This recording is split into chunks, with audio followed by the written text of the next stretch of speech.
Ayah dan Bunda, saya punya satu tema untuk didiskusikan sebetulnya.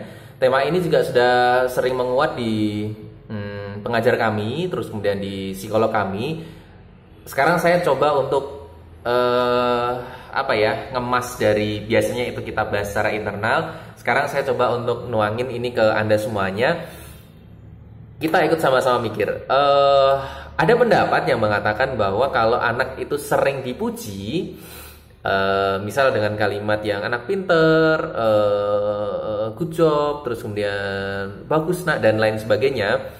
Ada yang mengatakan bahwa pujian itu nanti biasanya bisa saja berdampak negatif dan itu berbalik kepada anak semuanya, kan gitu. Ada satu pendapat yang membenarkan hal itu, artinya hal-hal yang diungkapkan secara positif itu ternyata justru malah bisa memperlemah kewaspadaannya orang tua, memperlemah kewaspadaannya si anak terhadap hal-hal yang baru, dan anak itu nanti dianggap bahwa dia itu sudah mengerti segalanya. Anak ini pasti pinter, kan gitu. Dia merasa bahwa wah, saya di atas awan nih. Anak-anak lain nggak ada yang sepinter saya, kan gitu. Ada yang mengiyakan loh, ada yang mengiyakan. Kalau ya itu bisa terjadi kalau Anda memang memuji secara berlebihan. Berlebihan ini artinya udah pokoknya anak seneng aja, kan gitu. Dan Anda itu nggak realistis, artinya nggak melihat bahwa di luaran sana ada hal-hal yang memang juga harus dijelaskan ke anak. Anak boleh kok sesekali itu dia melakukan kesalahan. Sebagai gantinya, ketika anak ini melakukan kesalahan, sebetulnya jangan langsung dimarahin habis-habisan. Ketika anak melakukan kesalahan, artinya dia sedang belajar untuk melakukan hal yang benar.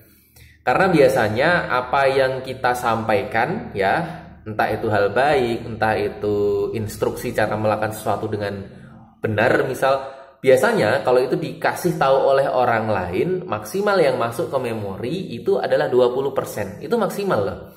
Tapi dia itu bisa bertahan 70 hingga 80% dalam otak si anak kalau dia itu melakukannya sendiri, termasuk melakukan hal yang salah, kan gitu.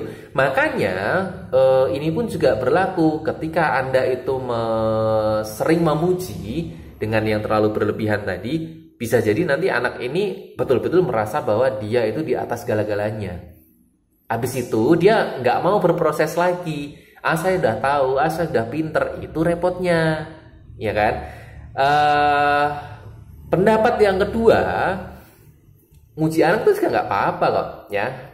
Itu diperlukan untuk dia supaya apa? Ya dia percaya diri. Dia merasa bahwa dia itu juga bisa melakukan hal yang benar, ya kan? Tapi pokoknya kadarnya itu harus pas. Selain memuji anak, tunjukkan juga kalau anak itu tadi bisa atau boleh untuk melakukan kesalahan. Hidup itu nggak selamanya harus selalu sempurna. Terkadang, ini yang menarik ya, ini yang menarik.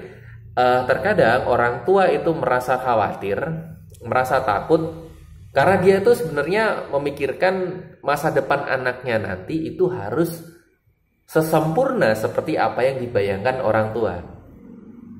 Nah, kalau kita sudah mulai berpikir ke arah sana, itu hal yang mulai repot. Artinya kita sudah mulai mengintervensi kehendak Tuhan. Itu kan. Karena sebenarnya kalau mau kita pahami, betul-betul pahami, sebetulnya tugasnya orang tua ini itu hanya sebatas untuk mendampingi anak, terus kemudian memperlihatkan mana yang boleh, mana yang enggak, mana yang baik, mana yang buruk, kan gitu. Selebihnya nanti dia mengalir ke arah mana, itu nanti sudah sesuai dengan apa yang dia pengen sebetulnya. Makanya anak-anak ini biasanya tumbuh menjadi anak yang kuat, tidak mudah stres, karena orang tuanya di awal sudah paham, saya orang tua ini tugasnya apa sih, kan gitu.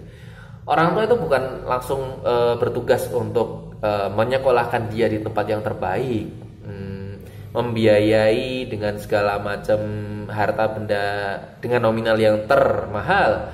Enggak, kalau kita mampu oke. Tapi kalau enggak berarti ya harus semampu kita. Ukurannya kan gitu. Tapi yang lebih bagus adalah mencoba untuk berpikir secara filosofis bahwa anak-anak ini itu dititipkan ke kita untuk kita ajarkan pengalaman-pengalaman yang baik. Termasuk ketika nanti mereka jadi apapun harusnya boleh. Yang penting pokoknya dia bertanggung jawab, terus kemudian dia bisa melangsungkan kehidupannya, baik itu secara keturunan maupun secara finansial untuk keluarga kan gitu. Itu sebetulnya. Sehingga ketika Anda itu mau memuji anak, boleh ya, tapi dengan kadar tertentu. Jangan biarkan dia langsung melambung, dia pinter segalanya, itu nggak boleh. Terus kemudian kalau anak Anda itu kepengen dimarahin, silahkan. Karena dia juga harus merasakan bahwa apa yang dia pengen itu nggak selamanya nanti harus terwujud. Enggak. Ada banyak kepahitan-kepahitan hidup yang harus dia pahami.